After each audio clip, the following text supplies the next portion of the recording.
I think it goes without saying that as the host of a podcast about professional athletes who played at BYU, that I'm a fan, I guess, of all of the players and coaches, athletes, people that we're going to highlight on this podcast.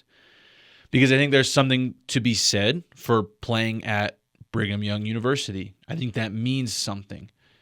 And obviously, I'm a BYU fan, first and foremost. So all of these people that we've talked about so far, that we're going to talk about on this podcast, I'm a big fan of. I'm even a big fan of the players who didn't finish their careers at BYU, but who started at BYU.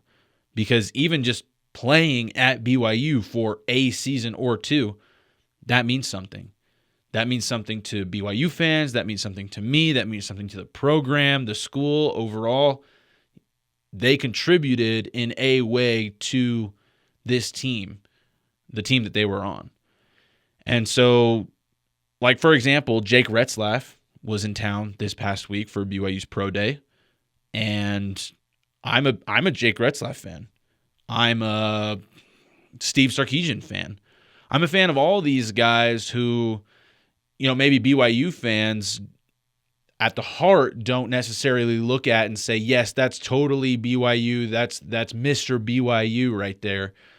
But I'm a fan of these guys. I like watching their success because, they had to start somewhere. And I think it's cool that they started at BYU. That being said, this player that we're going to talk about today, I'm going to be bold and say this is my favorite player currently playing to come out of BYU. This is a guy who I think is dominant in all aspects of the game. This is a guy who embodies a lot of what BYU stands for and who I think I'm proud to say went to BYU. This is a guy who is easy to cheer on from the perspective of a BYU fan. Regardless of who your favorite team is in the NFL, this guy is a guy who is easy to root for. So that brings me to today's player spotlight highlight topic of today's episode, Mr. Fred Warner, linebacker for the San Francisco 49ers.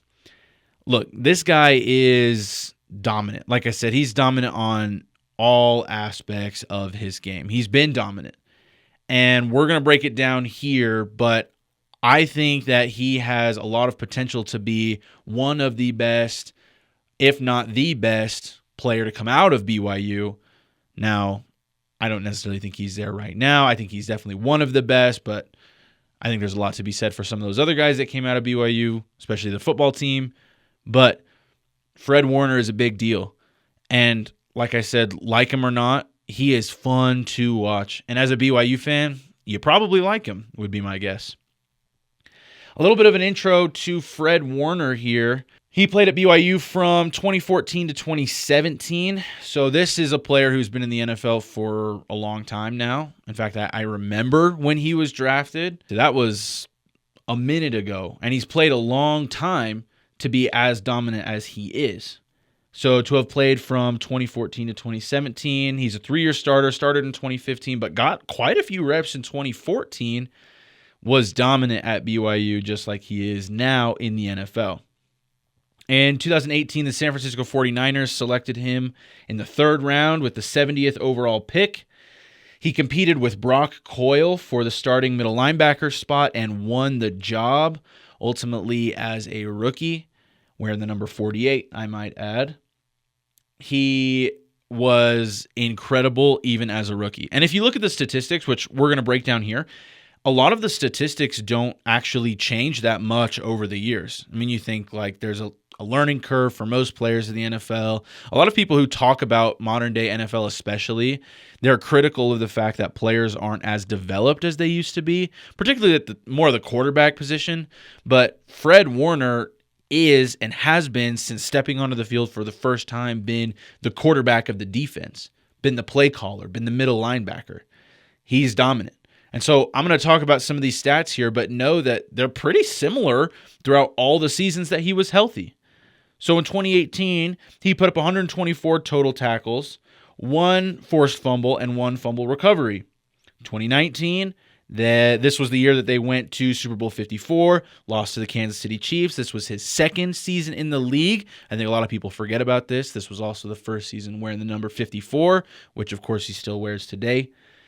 He put up 118 total tackles in the regular season, 3 sacks, 3 forced fumbles, and 1 pick six. In 2020, the COVID year, they missed the playoffs going 6-10, but he put up 125 total tackles, 1 sack, 1 forced fumble, 2 fumble recoveries, and 2 interceptions. 2021, he had 137 total tackles, credited with half a sack, 1 forced fumble, and 3 fumble recoveries. This was the heartbreaking year they lost the NFC Championship to the Los Angeles Rams, who would go on to win the Super Bowl against Cincinnati, by the way. I actually think in the last, they had a chance to win. I can't remember which defensive back it was. Somebody's going to correct me, I'm sure. But he had the ball. He was going to pick off Matt Stafford late in the game to kind of seal it for San Francisco, and he dropped the ball. I'll have to see if I can find that clip and post it for you guys, because I remember watching that and being disappointed in how that turned out, because that was a catch that should have been made. So they ultimately lost to the Los Angeles Rams in the NFC Championship game. Los Angeles goes on to win it. I think that was San Francisco's game to win. Going on to the 2022 season, they put Fred Warner, put up 130 total tackles, 2 sacks, 1 forced fumble, and 1 interception. That was all. These are all regular season stats. They lost to Philadelphia in the NFC Championship game. That was a big loss. That wasn't even close, but a lot of that had to do with quarterback injuries and things like that. This was the season where they were on their 4th or 5th string quarterback. They were calling guys up from the practice squad. Absolutely insane. So understandable that they lost so badly in that game, but impressive that they made it that far. Again, I think that Super Bowl was theirs to win, even though, of course, Philadelphia ultimately ended up going and losing to Kansas City that year. In 2023, Fred Warner put up 132 total tackles, 2.5 sacks, 4 forced fumbles, 4 interceptions. They did end up going to Super Bowl 58. They lost to Kansas City again. No beef with Kansas City, but dang, the same team twice. That's brutal. In 2024, Fred Warner put up 131 total tackles, 1 sack, 4 forced fumbles, 2 interceptions, and 1 touchdown. And that was the season where Philadelphia ultimately ended up getting their win in the Super Bowl. So ultimately, as you can see, Fred Warner's statistics pretty consistent over those seasons. Now, getting into last season, 2025, I considered doing what we've done before, what we did with Khyiris Tonga, what we did with Tyler Algier, how we do a Garrison's grade, break down those 5 aspects of their season, how well did they do, give them a grade. I think it would be unfair to do that to Fred Warner after having only played 5 games and then getting injured in week 6 against the Tampa Bay Buccaneers, and ultimately having a season-ending injury. I mean, of course, there was speculation that he'd come back for the playoffs, but he didn't. It ended up being the right call. Stay healthy, rehab, get ready this offseason. They're going to come back strong in 2026, which we're going to talk about. But ultimately, 2025, I'm not going to do a Garrison's grade for the 2025 season, but I thought we could sit here and break down those same aspects of the 2025 season without giving a grade for those 5 games that he played before getting injured in the 6th game. So I have a few stats here that we're going to come back to just to illustrate some points later on. So, number 1, production relative to his role. Fred Warner is the middle linebacker, the Mike linebacker for the San Francisco 49ers. Look, of all the teams who have terrible defenses, whose defenses have been up and down, San Francisco has never been a defense that you write off. Never. They have time and time again produced defensive coordinators who go on to be head coaches. Robert Saleh is a big one. He came from the 49ers to go to the Jets. Then he went back to the 49ers, and then that was his last season. He was with the 49ers. Now, obviously, he's going to the Tennessee Titans, where he's going to have a lot of success there. He's a defensive mind. That's just one example, but you never count out San Francisco's defense. And Fred Warner is a big reason for that because he has established the culture, not just on defense, but for the entire team here in San Francisco. So production relative to role. Let's talk about, this is the statistical look at it. So let's talk about some of the statistics that Fred Warner had per game. So week 1, he had 8 total tackles, 4 solo, 4 assists. Week 2, 11 total tackles, 7 solo, 4 assists. 3, he had 11 total tackles, 5 solo, 6 assists. Week 4 versus Jacksonville, 8 total tackles, 5 solo, 3 assists. And then week 5 at the Los Angeles Rams, 12 total tackles, 7 solo, 5 assists. Now, I know what you're thinking. Week 1 at Seattle, 8 total tackles. That's pretty dang good for the team that went on to win the Super Bowl. Week 2 at New Orleans, obviously the stats are a little bit better. Same with Arizona. Jacksonville, that was a rough game for San Francisco, but still put up very solid statistics. And then put up a solid game against the Los Angeles Rams, who have a dominant offense. We love Puka Nacua. And put up 12 total tackles in an overtime win against them. So that's a big deal. Now, I know it's hard to kind of conceptualize for a middle linebacker what's a good game statistically and what's not. For context here, the middle linebacker for the Seattle Seahawks, who ultimately went and won the Super Bowl, I think everybody would agree that was a dominant defense this season. Whether or not it was the best, I think that's a little bit more up in the air. But the Seattle Seahawks, who won the Super Bowl, their starting middle linebacker, Ernest Jones IV, in week 1 had 3 solo, 5 assist tackles. Week 2, he had 8 solo, 2 assists. 3, he had 3 and 4. 4, he had 4 solo, 4 assists. 5, 4 solo, 3 assists. So very comparable. I think if you're asking me between Fred Warner's stats and Ernest Jones IV's stats, I think I'm taking Fred Warner's stats on that. But don't even take my word for it on just the Super Bowl champ. Let's look at the most total and solo tackles in 2025. The league's leader, Jordan Brooks, who splits reps at middle linebacker for the Miami Dolphins. His are a little bit more, but very comparable to Fred Warner's. In week 1, he had 5 solo, 9 assists. In week 2, he had 9 and 4. Week 3, he had 4 solo, 0 assist tackles. Week 4, he had 15 solo tackles and 3 assists, which that's a great week. And then week 5, he had 4 solo, 9 assists. So little bit better there in some regards, but overall very comparable. If you leave out week 4, then I would say they're essentially the same. But that was the guy who led the league in tackles, both total and solo tackles this last season. Fred Warner would be competitive in that conversation for sure, as he has been ever since he was drafted into the league in 2018. He would be comparable to Jordan Brooks in that regard. So there we go.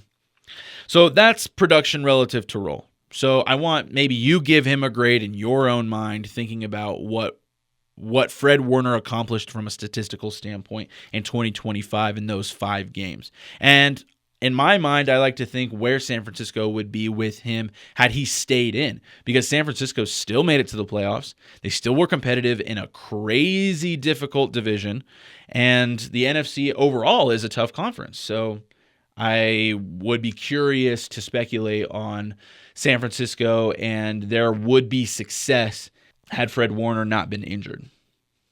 Going into role execution and team impact, I kind of combined these. I think a lot of that is spoken to in the statistical standpoint, just because with 5 games played out of the 17 total games in an NFL season, I think it's hard to judge the specific role execution and team impact. But I wanted to share some of the things that I'd found from other players and coaches in the league, which really speak to his role and his impact on the team. He is the leader of the defense. Nobody, like I said already, nobody's counted out San Francisco's defense since he's been in the league. Nobody. You cannot sit there and tell me that San Francisco's defense is a write-off for any game. No game. Even when going up against Patrick Mahomes. Even when going up against Matt Stafford. Fred Warner and the San Francisco 49ers defense has been dominant. Robert Saleh said, Quote, Warner is already a Hall of Famer in my mind, unquote. Quote, Warner is one of the best, if not the best linebacker in our current generation, unquote.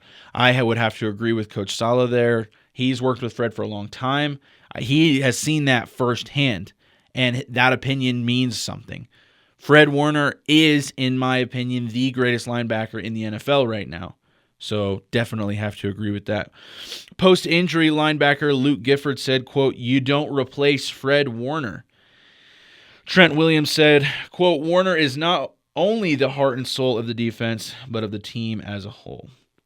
And Trent Williams, obviously, is a legend, left tackle for the 49ers. 49ers fans know him all over.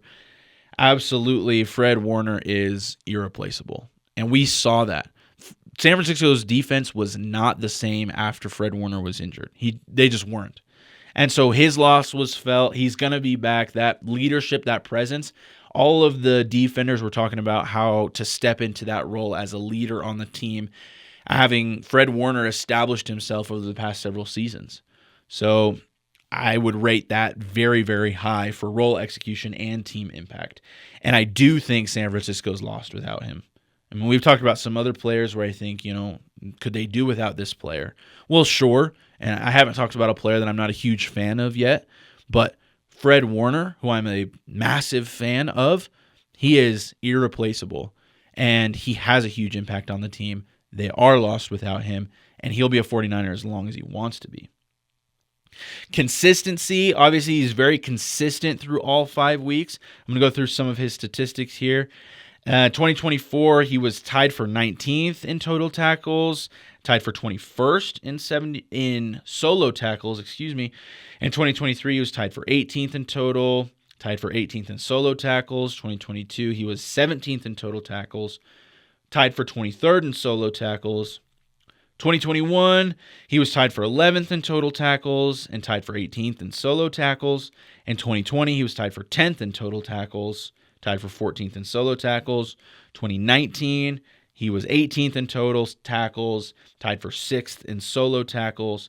And in 2018, he was 12th in total tackles and 12th in solo tackles. So all of that is a pretty big deal. That's pretty consistent. And mind you, those are statistics for all of the defensive players in the NFL. Nobody has put up records as consistently as Fred Warner has in that regard. I mean, he never was below 25th in any of those. Was he 23rd? Was the lowest, tied for 23rd in solo tackles in 2022. I mean, this is a guy who time and time again competes. I mean, each team has 11 defenders on it just on the field at any given time. So the fact that he's top 25 in the league every single season, if not most of the time higher than top 20, that's pretty amazing. So consistently, he's there every single week. Coaches know what to expect. They trust his leadership ability. They trust him to put the defense on his back, and he has been overly successful doing that. It's been like that since day one. Fred Warner has been the consistent piece of the 49ers defense for a long time.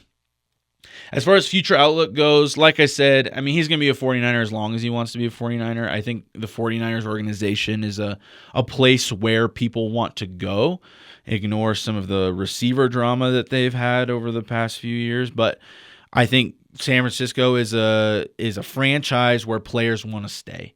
And so I hope Fred Warner, just as a Fred Warner fan, I hope he stays in San Francisco for as long as he wants to be there. I don't think this injury is going to slow him down. I think he has a high future outlook.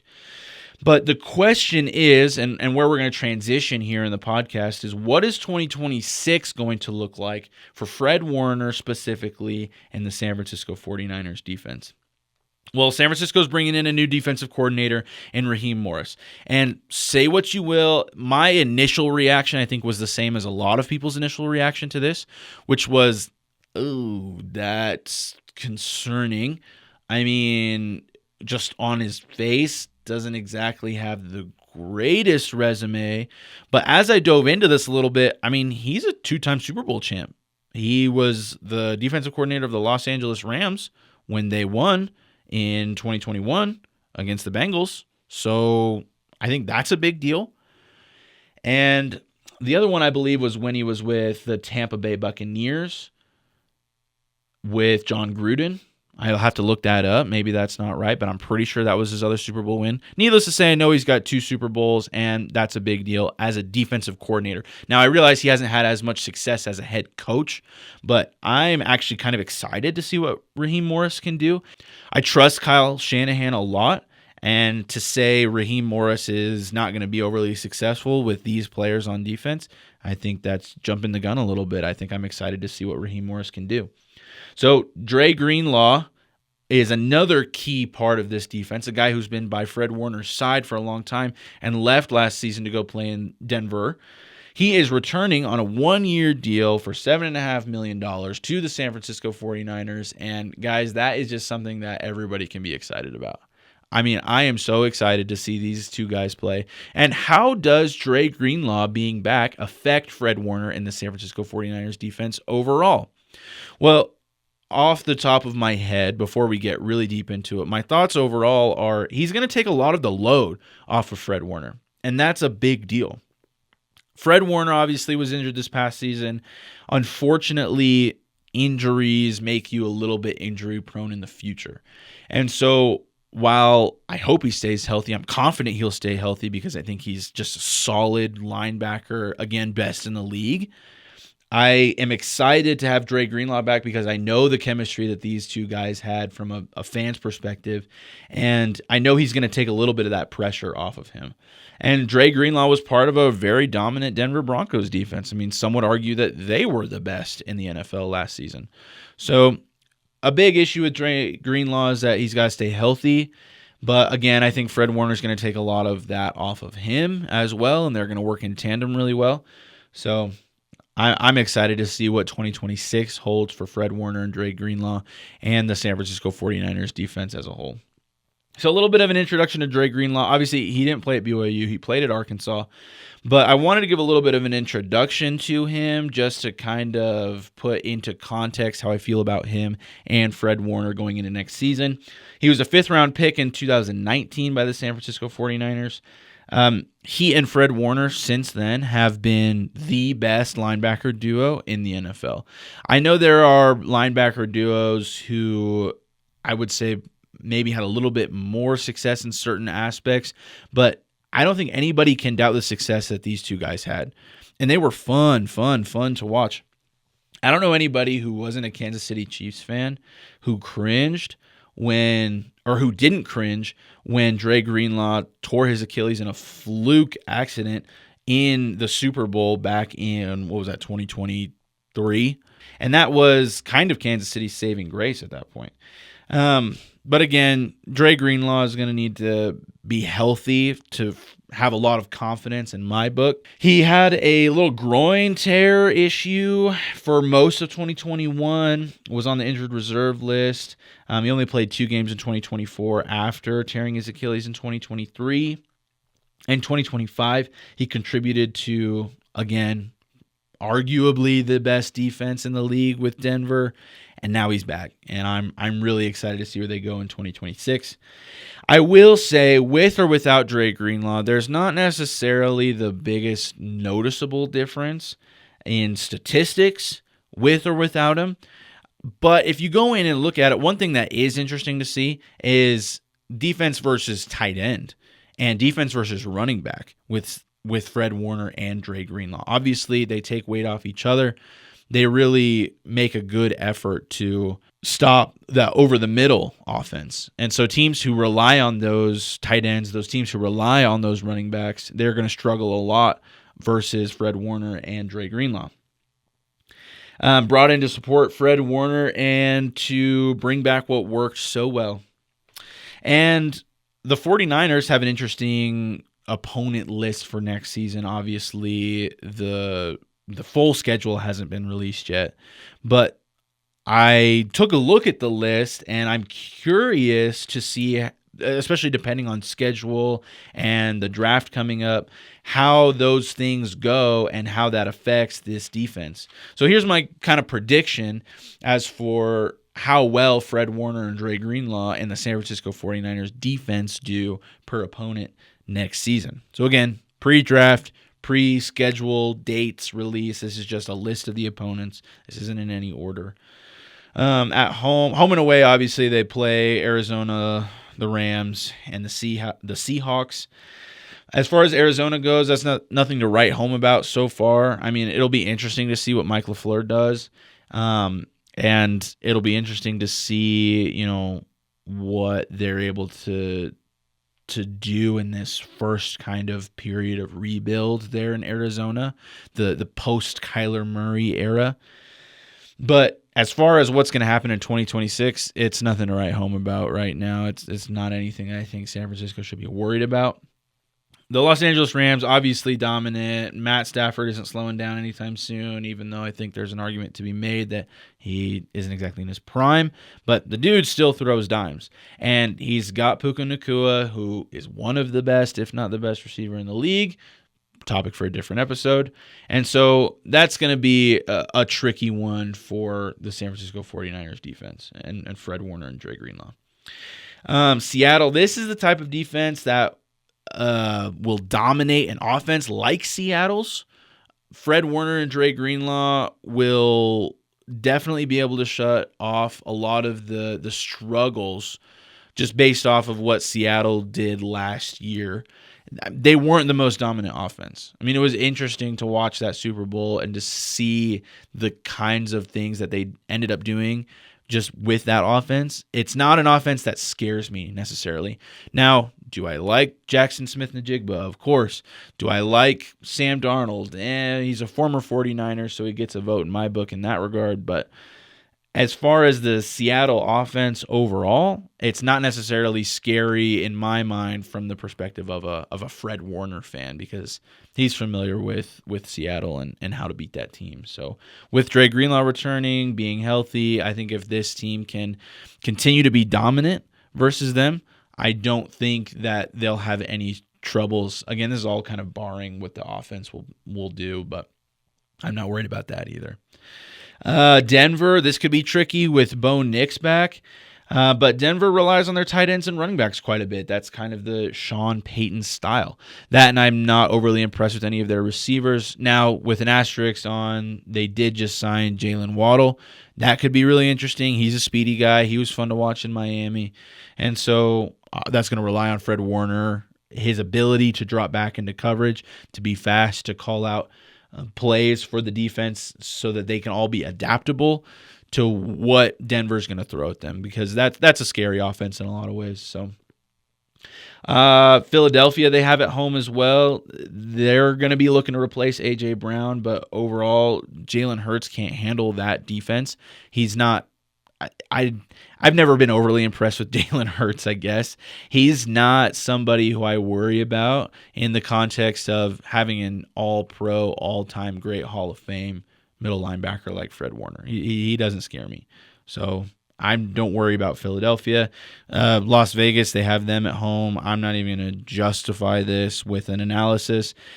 I will say their biggest threat is Ashton Genty, but like I said, San Francisco's defensive strength with Fred Warner and Dre Greenlaw is going to be number one tight ends and number two running backs. I don't think I worry about Las Vegas at all. They have Washington at home. This is actually potentially tricky. I know Washington hasn't necessarily had the success that warrants them being the biggest threat in the NFL, but they're potentially tricky depending on how Jaden Daniels' health is. If he can stay healthy, which history tells us that he cannot, but if he's able to stay healthy, Washington likes to go outside. They like to rely on their speed and strength of the receivers to go deep. That's going to come down to San Francisco's defensive backs more than it will their linebackers, who we're kind of highlighting right now.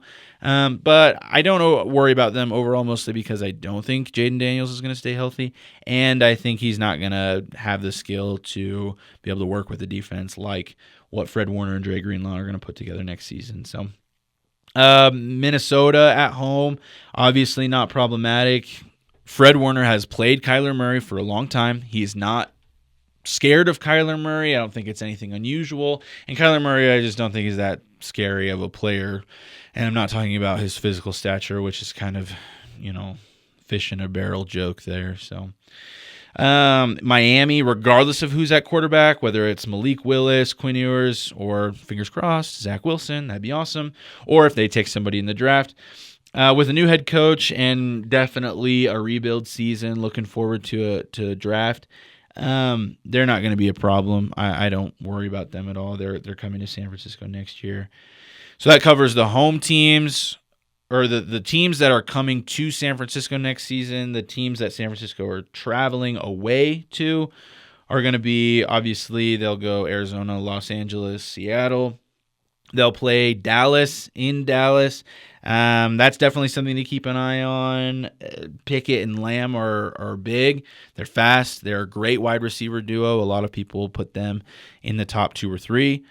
I would say they just need to be careful. I think they can handle it. It's not an overly complex offense. It just relies on the skill of their players. And honestly, I like Fred Warner and his skill level, and Dre Greenlaw and his skill level, more than I like George Pickens and CeeDee Lamb. So not worried about that. I do think that they can pull off a win in Dallas, just depending on what San Francisco's offense can pull off. So we'll see. They travel to Kansas City. I'm not worried about that necessarily. Definitely not worried about Travis Kelce because they've had his number for a long time. But historically, admittedly, Patrick Mahomes has had their number in a lot of ways. Patrick Mahomes likes to go to the outside. He likes to go deep. Fred Warner and Dre Greenlaw, I don't think they've necessarily been taken advantage of or exposed in a big way versus them. I mean, Fred Warner picked off Patrick Mahomes in the Super Bowl. I'm not worried necessarily about Patrick Mahomes versus Fred Warner and Dre Greenlaw. I'm just saying their game relies a bit more on those defensive backs in the outside, and Patrick Mahomes historically has done pretty well. But we'll see. Kansas City's also kind of rebuilding in some ways, not full tilt rebuild there, but they're rebuilding in some ways and determining what the future of Travis Kelce looks like. So, but never count out Patrick Mahomes, I'll say that. They go to Los Angeles to play the Chargers. This is actually an underrated team in many aspects as well. I really like Justin Herbert in a lot of ways. I obviously like Mike McDaniels. And I respect the resume of Jim Harbaugh, even though he's not my favorite coach or person. I respect what he's done with the game. So this will be interesting. A lot of their receivers are kind of underrated too. Fred Warner and Dre Greenlaw are going to have to really prove what they're capable of versus the Chargers. But the Chargers, unfortunately, are not historically successful in big games. So I would consider San Francisco a big game, especially depending on where it falls in the season. If it falls late in the season, it's going to be even bigger. So we'll see. They need to be careful as they travel to New York to play the Giants. Jackson Dart is actually sneaky good, and I was skeptical of him at first when he was coming out of Ole Miss, his rookie season, kind of competing with Russell Wilson last season. I'm actually kind of a Jackson Dart fan. Ooh, I kind of hate to say that, but that's the honest truth is I kind of like him, and I'm kind of excited to see what he does. I am not a Cam Scatterbo fan, but I am not worried about him versus Fred Warner and Dre Greenlaw, though I do think he's going to be very successful this next season as they kind of find their identity as a group. And Jackson Dart's going to be looking to establish his identity outside of Cam Scatterbo in a lot of ways too. Malik Neighbors should be back from his injury. I believe it was an ACL tear. They signed somebody on their wide receiving core. I can't remember who it was, but they added a wide receiver, and then obviously I think they'll be looking for skill players in the draft. You know, as we saw with one of our favorite guys, Puka Nacua, you can pick up a late-round wide receiver and have him dominate. So, you know, the Giants were on the list of guys that I wondered, of teams that I thought would be good to draft Chase Roberts. So that could be really interesting. Regardless, I think San Francisco comes out with a win in New York just because I don't think the Giants are quite as established as Giants fans want them to be right now. But they will be, and they'll have success for sure. So another Harbaugh brother there who's not necessarily my favorite. But again, I respect his resume. John Harbaugh, what he's done with the Ravens, pretty amazing. They also travel to Atlanta, or I can't remember if Atlanta's the Australia game. For one of these games, San Francisco 49ers meet up with somebody in Atlanta. I can't remember who it was, but They play Atlanta away. I could actually see, listen to me very closely, I could see the whole Michael Penix Jr. and Tua Tagovailoa quarterback situation working out in Atlanta. Now, that's a little bit more of a hot take than I usually like to give. I don't know where it comes from. Maybe it's just overall vibe. Maybe it's the players or the management in Atlanta. I don't know. But I could see that working. Overall, it's not going to work in 2026. It's not going to work right away. And so, especially if San Francisco plays them early, I don't think they'll have a problem. I think even if they play them late, they just kind of run the risk of, they've been trying to dominate all season, as all teams are, but, with an actual chance of actually dominating for the majority of the season. So that'd be their biggest risk, is just game fatigue. But I think their biggest threat with Atlanta is going to be Bijan, and they're going to hold him up. They're going to tie him up. They're not afraid of big, agile, fast, hard to tackle running backs like Bijan Robinson, because it's freaking Fred Warner. And I, again, like his skill level over Bijan's skill level. So I'm not worried about it. Oh, and Kyle Pitts, too. I know they franchise tagged him. Kyle Pitts has never really scared me, and definitely not versus the number one overall tight end defense is my prediction in Fred Warner and Dre Greenlaw. So overall, if they go 1-1 with the Rams and the Seahawks, I think the ceiling for the San Francisco 49ers is going 15-2. Again, all of this depends on how good this offense is next season. More reasonably, 14-3 would be amazing. 13-4, I'd be great with. 12-5, not bad. I would be disappointed if this team goes less than 11-6. So I think the bar is high. I think they can go all the way. I want to see Fred Warner get a Super Bowl win before the end of his time in the NFL. And I think this is the season to do it, because their kryptonite being the Kansas City Chiefs, they're not doing as hot. I mean, they missed the playoffs last season. They're going to come back. They're going to be dominant. Denver's kind of a big juggernaut in their division, but I think they are going to, as the 49ers specifically, are going to have a real shot at the big game this season, and it'll depend on how the offense does, because that defense is going to be very consistent. It's going to be very dominant all season, barring the health of those two guys. So overall, appreciate you guys listening to the podcast. If you are enjoying the podcast, I appreciate it if you share it around to other people who you think are interested. If you have a hot take, an opinion on something that I've said, a request for a topic, any thoughts at all on the podcast, I want to hear them. Send me a DM on my socials at Beyond the Y Pod. Send me a text message if you have my phone number. Whatever you want to do. I want to get this show rolling as far as having fans contribute to the content. So if you're a fan of the Beyond the Y Pod, I'd love to hear your thoughts on it. Feel free to reach out anytime, and hopefully we'll see you guys next week. Thanks.